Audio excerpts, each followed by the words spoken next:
Saldırı başlatalım. Saffet. Ne biçim vuruyorlar? Kaçın! Şerefsiz Saffet. I'm in danger. Biraz geç attık.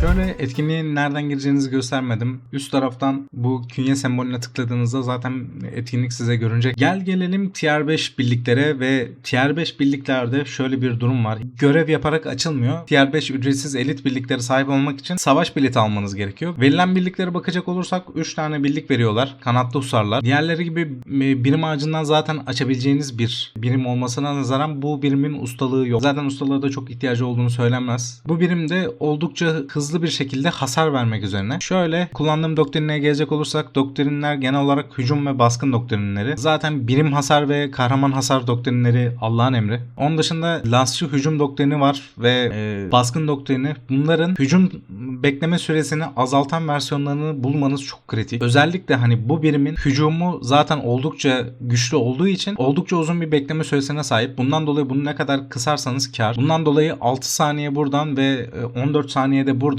toplam 20 saniyelik bir kısaltma doktrinlerle beraber gelmiş durumda. Onun dışında bir de hücum hasarını arttırmaya yönelik bir doktrinim mevcut ama bu biraz daha böyle bu da geldi bunu da takayım tadında bir doktrin oldu benim için. Gaziliğine bakacak olursak üst kısımdan gittiğimizde hücum hasarının etkisini arttırmak üzerine bazı gazilikleri mevcut. Tabii bu hücum hasarı birim için ne kadar önemli olsa da aşağı taraflara gelecek olursak bu birimin asıl medarı iftarı gaziliği göreceğiz. Hücumlar artık silah yatırma tipi birim komutlarıyla kesintiye uğramaz. Bu gerçekten çoğu kargılı birimin bu birime sövme sebeplerinden bir tanesi. Kargılı birimler zaten daha öncesinde de bahsettim. Birim dondurmak ve birim bir yere sabitlemek üzerine yani bir hat çizmek üzerine olan birliklerken kanatlı husarların bu gaziliğini aldıktan sonrasında herhangi bir şekilde hani gene hasar yiyorlar. Gene hasardan kaçamıyorsunuz. Ancak silah yatırmış olan bazı kargılı birlikleri delip geçmek üzerine bir gazilik. Birim talim kampındaki kısmından göstereyim. Bakalım bunlar ne doktrini takmış. Gördüğünüz gibi herhangi bir şekilde bekleme süresinde azalma doktrini mevcut değil. Şöyle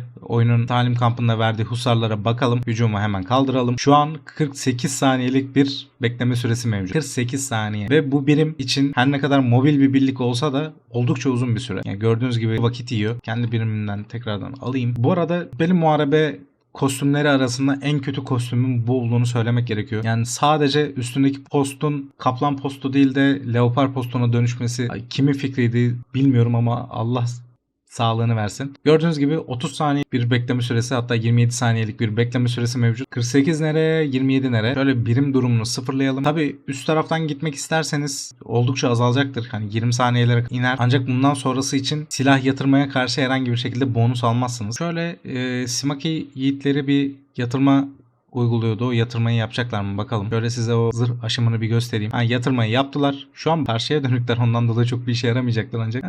Yani bunu göstermek için yanlış bir yer. Ama silah yatırmalarını aşmaları konusunda ne kadar başarılı olduklarını ve bu gaziliğin ne kadar gerekli olduğunu anlatarak bitiremem. Tamamen maçların içindeki yaşadığınız durumlara ve o ana bağlı. Demir biçicilere gelecek olursak demir biçiciler bu oyunda bir dönem çok popüler, bir dönem çok yerin dibinde birimlere nazaran genel olarak her seferinde iş yapar denilebilecek bir seviyede bir birim oldu ve hiçbir zaman tamamen metadan düşmedi, tamamen de metaya hükmetmedi. Ustalığı mevcut değil ama bu birimin inanın bana ustalığa ihtiyacı da yok. Doktrinlerine gelecek olursak şöyle ben bu birimi de genel olarak 3 tier 5 birlik almak istediğim noktalarda kullanmak istediğim için epik liderlik doktrinimi ben bu birime taktım. Onun dışında kahraman hasarı ve birim hasar doktrinlerimiz mevcut. Bir de kuşatma dövüşçüsü doktrinimiz mevcut. Finalde ise ben bu doktrini biraz deneme amaçlı taktım. Daha efektif bir şekilde görmüş değilim. Ancak ismi İngilizce kalmış Devastation doktrinine. Temel saldırılarda her 6 saniyede bir zırh delmesi ve devirme etkisine sahip olan bir vuruş vuruyorlar. Bu saldırı ayrıca yıkım uygulayarak karşı tarafın birimlerini 3 defa savunmalarını %12 azaltıyor. Hareket hızlarını %10 azaltıyor. Söylemesi çok rahat ancak uygulamada daha herhangi bir şekilde görmüş değilim. Gaziliğine gelecek olursak gazilik konusunda biraz çeşitli bir birlik. Şöyle konuşmak gerekecek olursa bu birim çift silahlı bir birlik. Şöyle göreceğiniz üzere zaten. Üst taraftan giderseniz genelde kılıç kullanımı ve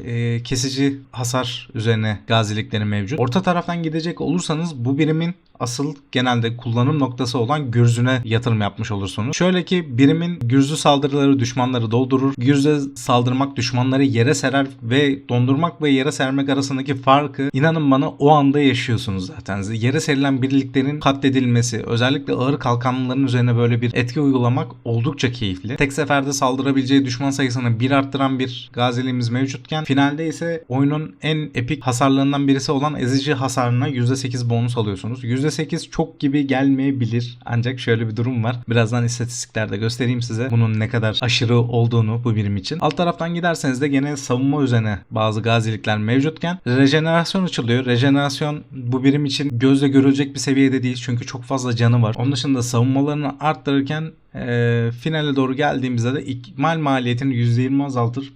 Galiba saray muhafızı dışında diğerlerini göstermeyi unuttum. Bu birimin nitelikleri hayvani. Öyle böyle değil. Kesici, delici savunmaları 1000'in üzerindeyken ezici silah savunması da gene 800'lerde. Ve inanın bana yani bu istatistik seviyelerini gören başka bir birlik var mıydı hatırlamıyorum ve saldırı niteliklerine bakacak olursanız zaten hepsi gene 1500'ün üzerinde. Ezici hasarına gelecek olursak o da 1900'lerde. Bu birimin 12.000 canı var. Bu 12.000 can çokmuş gibi gelmeyebilir ancak bu zırh seviyesiyle herhangi bir şekilde bu birimi gördüğünüz anda kahramanla birebir şekilde saldırmak istemeyebilirsiniz. Demir biçicilerde gördüğünüz gibi çift silah mevcut. Çift silahtan yararlanan başka bir birlik var mıydı hatırlamıyorum şu anlık. Genelde birlikler silah modunu değiştirmek üzerine gidiyor ki atlı okçular kılıç moduna geçebiliyor. Tekrardan okçu moduna geçebiliyor. Genelde menzilli birliklerin hepsinde mevcut. Ama direkt silah değiştiren başka bir şey var mıydı hatırlamıyorum. Şu an aklıma gelmedi. Kılıç kullanırken oldukça seri saldırılar yapıyorlar. Ancak oyunda hemen hemen bütün birlikler ezici silaha karşı güçsüz durumdalar ki siz de öyle. Bundan dolayı gürz kullanımını daha çok tercih eden bir insan evladı olarak iki demir biçici yan yana geldiği noktada herhangi bir şekilde gürz kullanıyorsanız oldukça yavaş saldırı yaptığı için seri bir saldırıya dönüp karşıdaki demir biçicini katledebilirsiniz. Şöyle hemen gürze geçelim. Şöyle bir saldırı başlatalım.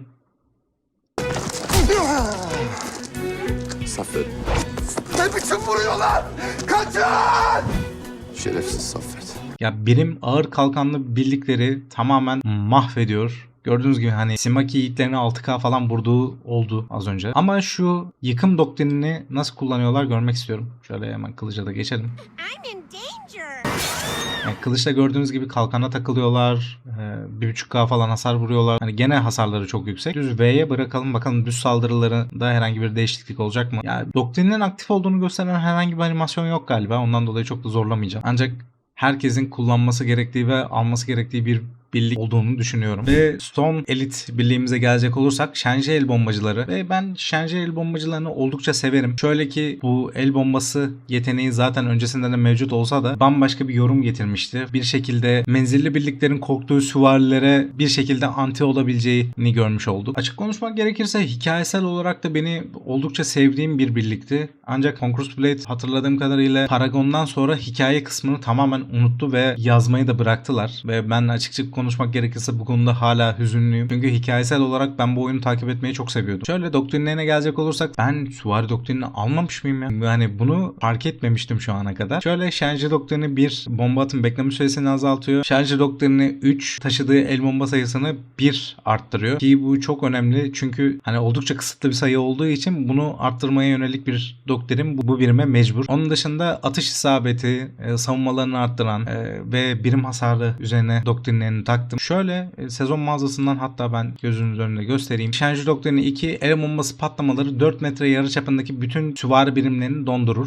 Süvari durdurabilmesi oldukça kritik bir yetenek olsa da insanlar bu yönde ilerlemedi ve bunu yerine süvarilerden kaçınmak için bambaşka yöntemlere başvurabilirsiniz. Kullanmak isteyene de 300 kılıç fişi karşılığında burada. Birimin gaziliğine gelecek olursak bu seferki gaziliğimizde üst tarafta tüfek kısmından gidiyorken alt tarafta da el bombası üzerinden geliştirmelerimiz mevcut. Bomba atım bekleme süresini azaltmaktan alanın hasarını arttırmak, tahrip alanını arttırmak üzerine bazı gazilikler mevcut. Finalde ise bomba atım bekleme süresini 6 saniye azaltıyor ve 6 saniye çekimsenecek bir süre değil. Üst taraftan giderseniz birimin atış hızı ve isabeti oldukça artarken finalde ise mermiler her vurduğunda engelleme 200 puan azaltır. Şöyle kalkanlı birliklerin biraz baş belası olduğu noktalardaydı. Ben daha çok bunlarda böyle süvari Süvari üzerine gazilikler beklemiştim zamanında ama süvariler için bambaşka önlemler almayı tercih etmişler. Ve finalde Şence el bombacılarına gelelim. Şence el bombacıları gördüğünüz gibi biraz geç attık.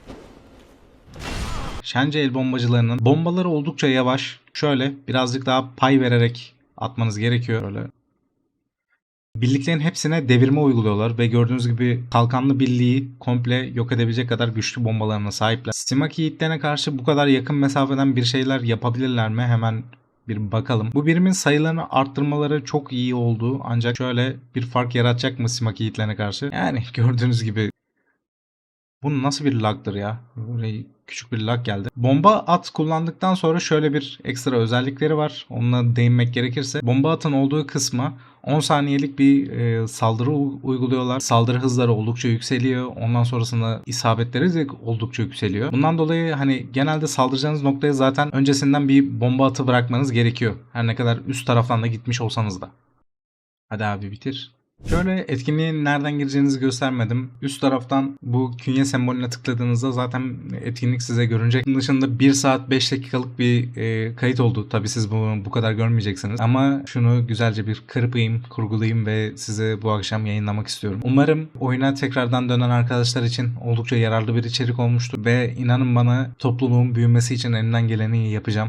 Çünkü ben bu oyunu oynamayı seviyorum. Umarım bu şekilde devam eder.